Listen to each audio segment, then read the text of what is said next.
नमस्कार गुरुजनों, मैं राकेश वर्मा आप सभी का स्वागत करता हूं आपके अपने परिवार एसएन गुरुकुल पर। गुरुजनों, विशिष्ट शिक्षक नियमावली 2023 के क्लोज 4 में जो वर्णित है उसके हिसाब से जो भी नियोजित शिक्षक-शिक्षिकाएँ हैं, उन्हें राज्यकर्मी का दर्जा प्राप्त करने हेतु सक्षमता परीक्षा से होकर के गुजरना है। जो सक्षमता परीक्षा देंगे, उत्तीर्ण कर जाएँगे, उनका काउंसलिंग होगा, सारे डॉक्यूमेंट्स सही और सत्य पाया गया, तो उसके बाद उनका विद्यालय अलॉटमेंट करके और नए विद्यालय में उनकी पदस्थापना हो जाएगी। जिस दिन से वे योगदान लेंगे, उसी दिन से वे विशिष्ट शिक्षक कहलाएँगे और राज्यकर्मी का दर्जा पा जाएँगे। सभी राज्यकर्मी को मिलने वाले सुख और सुविधाएँ उनको प्राप्त होना प्रारंभ हो जाएगा। तो इस हेतु फर्स्ट फेज का परीक्षा जो है वो ऑलरेडी आयोजित हो चुकी है। हालाँकि डिस्ट्रिक्ट अलॉटमेंट करके छोड़ दिया गया है। अब तक काउंसलिंग नहीं हो पाए क्योंकि चुनाव हो रहे हैं, तो आचार संहिता लगा हुआ है, धारा 144 लगे हुए हैं, तो अत्यधिक भीड़-भाड़ जो है वो काउंसलिंग के दरमियान हो जाने के डर से जो है काउंसलिंग नहीं हो पाया। निर्वाचन आयोग जो है स्वीकृति प्रदान नहीं की, तो इसलिए काउंसलिंग नहीं हो पाया। अब फर्स्ट फेज का काउंसलिंग नहीं हुआ है, लेकिन सेकंड फेज हेतु आवेदन आमंत्रित किए जा रहे हैं। 26 अप्रैल 2024 से 4 मई 2024 तक आवेदन होने हैं। 9 दिन के अंदर सभी 100% नियोजित शिक्षक-शिक्षिकाओं को आवेदन हेतु आमंत्रित किया गया है। इस फेज 2 में आवेदन के लिए किसी को बाध्य नहीं किया गया है कि आवेदन नहीं कर पाएँगे या फिर आवेदन करना ही है, ऐसा कुछ नहीं है। जो फेज 1 में आवेदन किए थे, उनको आवेदन करना है। जो फेज 1 में आवेदन कर परीक्षा नहीं दिए थे, उनको आवेदन करना है। जो फेज 1 में आवेदन किए, परीक्षा दिए, फेल कर गए, उनको आवेदन करना है। जो फेज 1 में आवेदन किए, परीक्षा दिए, पास कर गए, अच्छे मार्क्स भी आ गया, फिर भी उनको आवेदन करना है। अर्थात सभी को आवेदन हेतु आमंत्रित किया गया है, किसी को रोक-टोक नहीं किया गया है और बाध्य भी नहीं किया गया है कि आवेदन करना ही है। स्वतंत्र हैं, जिनको विशिष्ट शिक्षक बनना है, वह सक्षमता परीक्षा हेतु आवेदन करेंगे। जिनको नियोजित ही रहना है, उनके लिए स्वतंत्रता है, कोई बाध्यता नहीं है, वे नियोजित ही रहें, उनको नौकरी से नहीं निकाला जाएगा कि वे क्षमता परीक्षा क्यों नहीं दिए या फिर परीक्षा दिए तो उत्तीर्ण क्यों नहीं हो पाए। तो उसको लेकर के कोई ये नहीं है कि उनको नौकरी चली जाएगी, नौकरी से निकाल दिया जाएगा, ऐसा कुछ भी नहीं है। एक तरफ आप देख पा रहे हैं कि सक्षमता परीक्षा फेज 2 हेतु आवेदन का होड़ सा मचा हुआ है और दूसरी तरफ बिहार शिक्षक एकता मंच के द्वारा इस परीक्षा का पूर्व जो फेज 1 हुआ उसके भांति ही इस परीक्षा का भी बहिष्कार कर दिया गया है।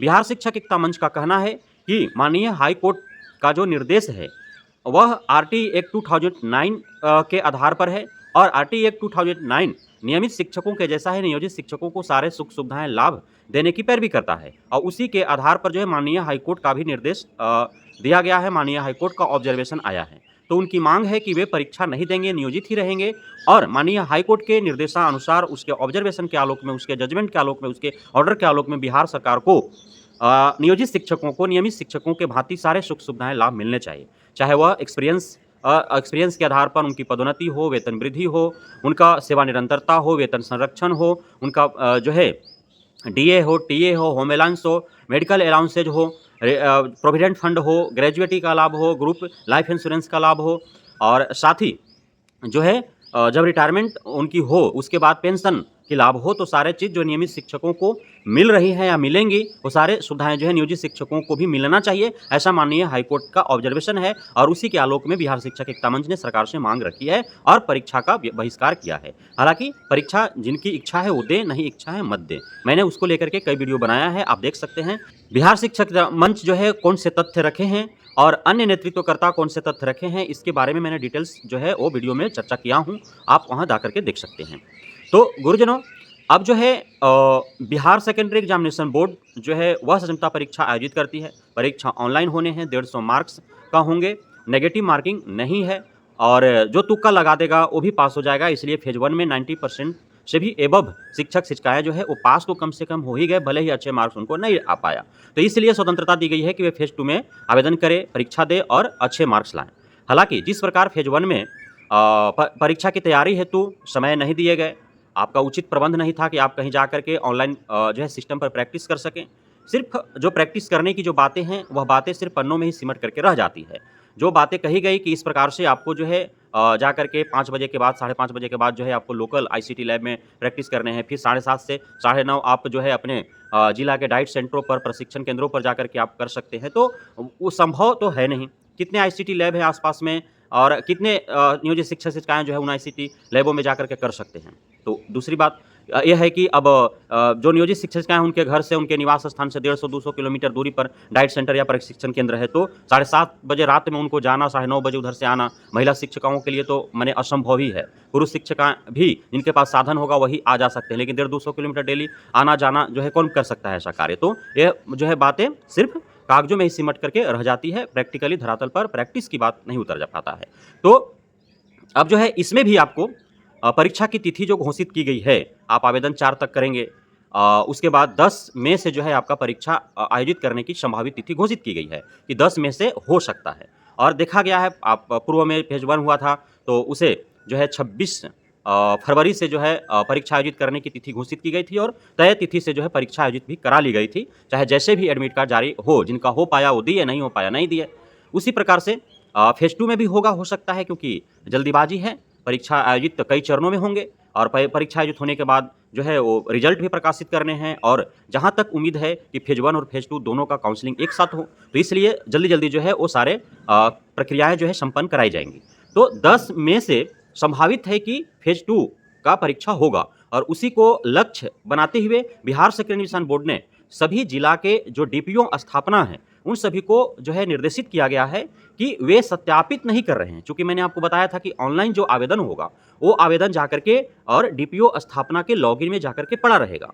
तो वो डीपीओ को क्या करना है कि उसको सत्यापित करना है, दिसंबर के वेतन पंजी से मिलान करने हैं, जिनका दिसंबर में वेतन मिला है उन्हीं का जो है वेरीफाइड करके आगे फॉरवर्ड करना है।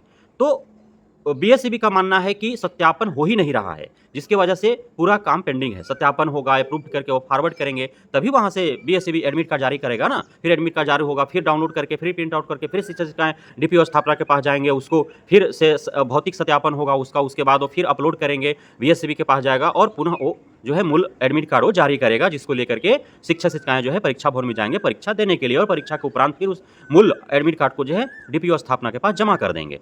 तो प्रवेश पत्र जो जारी करने की बात है तभी संभव हो पाएगी ना, जो आवेदन हो रहा है, शिक्षक शिक्षिकाएं जो आवेदन कर रहे हैं, तो आवेदन जो है डीपीओ यथाशीघ्र सत्यापित करे, सेम डे में जिस तिथि को आवेदन हो रहा है उसी तिथि को उतने आवेदन को जो है वो सत्यापित करके आगे फॉरवर्ड कर दे, तभी जो है एडमिट कार्ड ससमय जारी होगा और तय समय पर जो है परीक्षा आयोजित किए जाएंगे। तो इस हेतु जो है दिशा निर्देश बिहार सेकेंडरी एडमिशन बोर्ड के द्वारा जो है सारे जिला के डीपीओ स्थापना को दे दी गई है। तो आप सभी के पास तैयारी करने के लिए बिल्कुल भी समय नहीं है। यदि 10 मई से जो संभावित तिथि है उस तिथि से यदि एग्जाम होना आरंभ हो जाए तो मात्र आपके पास 10 दिन ही समय है कि इसी 10 दिन में आपको आवेदन भी कर लेने हैं, फिर एडमिट कार्ड का भौतिक सत्यापन भी कर लेना है और आपको तैयारी भी कर लेने हैं। तो आप खुद को तैयार रखें, जिनको भी सक्षमता परीक्षा देना है, अच्छे मार्क्स ला करके चॉइस डिस्ट्रिक्ट प्राप्त कर अच्छे विद्यालय में जाना है, विशिष्ट शिक्षक बन राज्यकर्मी कहलाना है, तो वे सभी इस 10 दिनों के अंदर पूरी अपने आप को जो है तैयार कर लें। बहुत बहुत धन्यवाद आप सभी शिक्षक साथियों का, गुरुजनों का, हमारे साथ जुड़े रहने के लिए, बने रहने के लिए, हम इतना प्यार देने के लिए, हम पे भरोसा बनाए रखने के लिए। जय हिंद।